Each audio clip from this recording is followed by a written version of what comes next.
You walk into a room, someone starts to speak, and suddenly you know exactly what they are going to say next. For a split second, it feels like you've lived this exact moment before. Every word, every sound, and every slight movement aligns with a memory you didn't know you had. Around 70% of people report experiencing this fleeting sensation at some point in their lives. We call it déjà vu. The feeling usually vanishes in seconds, yet because the experience is so incredibly precise, it leaves behind a lingering sense of unease. It is a moment that demands a structural explanation.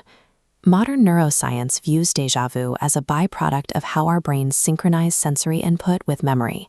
This diagram illustrates the leading physiological theory.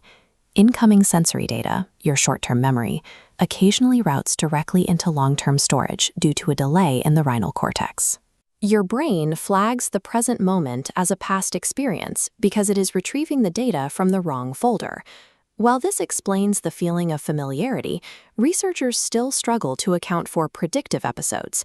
These are cases where individuals accurately anticipate the physical sequence of events before they occur, a level of detail a simple processing delay cannot easily produce. Because this specific aspect of the phenomenon remains difficult to replicate in a lab, it creates an opening for alternative explanations. This gap in our understanding of predictive déjà vu provides the starting point for a theory that shifts the focus from neurology to the structure of reality itself. To understand this theory, we have to look at the many worlds interpretation of quantum mechanics. Reality is not a single path. Every quantum event splits reality into multiple outcomes. Choosing coffee instead of tea creates separate universes where you made different decisions. Infinite concurrent versions of you live out every possible life across a sprawling web of timelines. This vast architecture of infinite realities sets the stage for a darker question. What happens to a person's stream of consciousness when one of those specific timelines abruptly ends? Imagine a high-stakes scenario disguised as a mundane task. You are driving home late at night on an empty road. A truck swerves into your lane. In Universe A, the collision is fatal. That specific version of your life reaches a permanent end. But in Universe B, you react a fraction of a second faster. You turn the wheel, narrowly avoid the collision, and survive. Under this speculative framework, your subjective consciousness does not extinguish when the body in Universe A dies. Instead, the fatal event forces an existential fork. Subjective awareness follows the surviving path, ensuring the continuity of the observer. This mechanic is tied to a thought experiment known as quantum immortality. It argues that an individual can never subjectively experience their own death. When one path ends, awareness forces itself into the adjacent branching reality where the individual remains alive. During that transfer, the brain receives momentary fragments.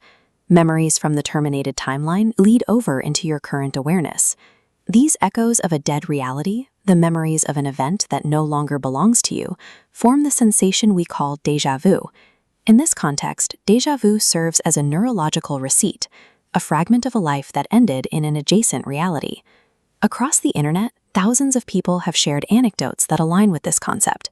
They describe hyper-vivid physical memories of fatal accidents that never actually occurred in our current reality.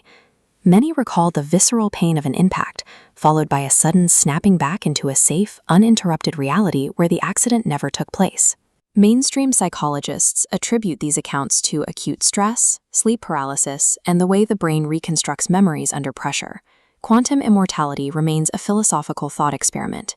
It lacks any form of empirical scientific evidence. Despite that, these collective accounts remain difficult to dismiss for those who have experienced them. They tap into an intuition that the world is more complex than it appears.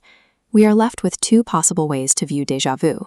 It is either a mundane biological error or a profound metaphysical transfer between realities. The lack of a definitive answer forces us to look back at our own near misses. It makes us wonder about the times we were lucky and whether those moments were truly just coincidences.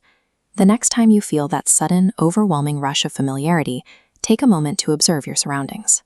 Ask yourself, did your brain simply misfile a memory?